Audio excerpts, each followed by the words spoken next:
So how did you end up joining? You know, you saw the power. What shifted from, you know, that's not for me to, you know what, let's give it a try. In the gang, the ramp is, we were young again, and we were like, fuck the mafia. We knew who they were. I knew exactly who they were, where they were. We didn't fuck with them. They're dangerous. So that's what happens in the neighborhood. So it was like we had our own little gang and clique, and it was fuck the mafia. It's us against the world type of attitude. That was our saying.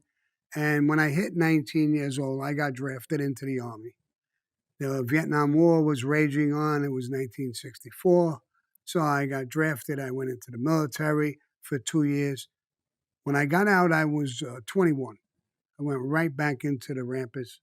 But most of them had hooked up with the mafia. That bullshit. It's just us against the world. Most of them hooked up with somebody, Colombo family, Genovese family, Gambino family. And the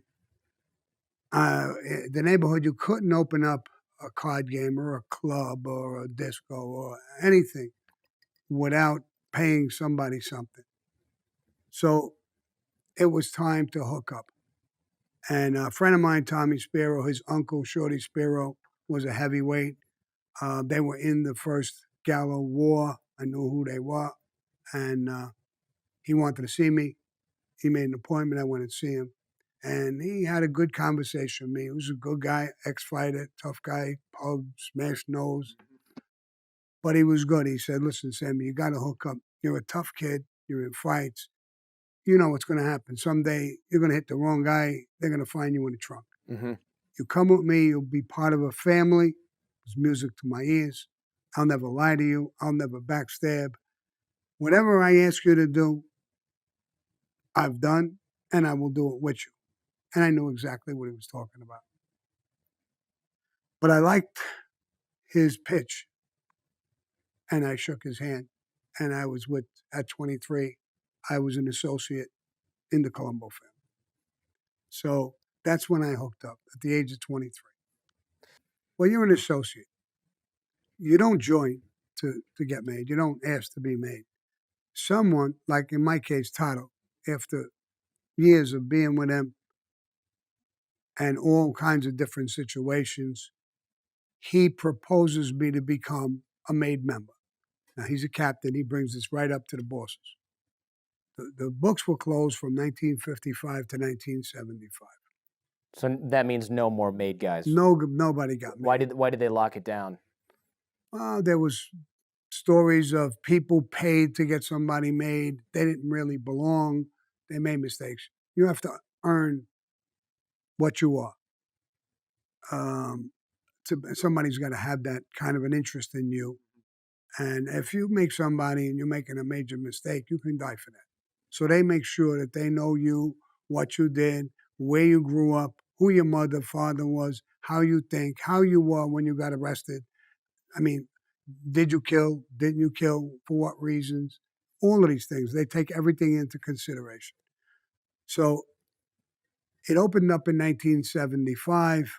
I was still an associate, never even dreamt. I mean, I dreamt I would have loved to get made because a lot of these people were my idols, but I never thought it was possible for me to get made. I didn't have a family member. I had nothing.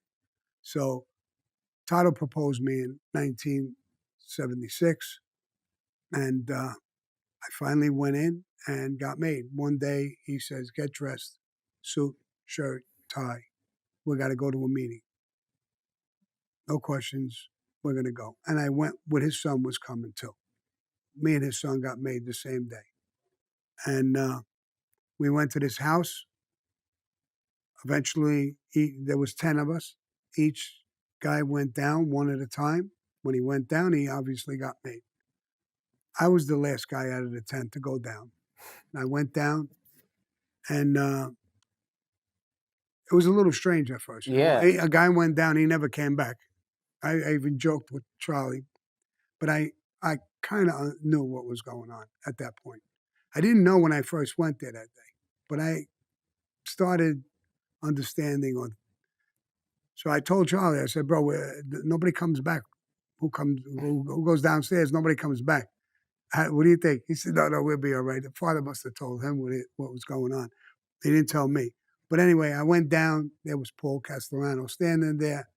I went in. I stood by him, and I took the oath. Paul Castellano's the boss. Yeah. He's the boss. So you took the oath of Cosa Nostra. So what is that in short? What is it? Long story short, they give you this saint. They take blood from you and put the blood on the saint. They put it in your hands, in between your hands, and they put it on fire. So you don't burn your hand much. You juggle it back and forth as it's burning. And they talk to you, and you repeat after them, and you take this oath of Cosa Nostra.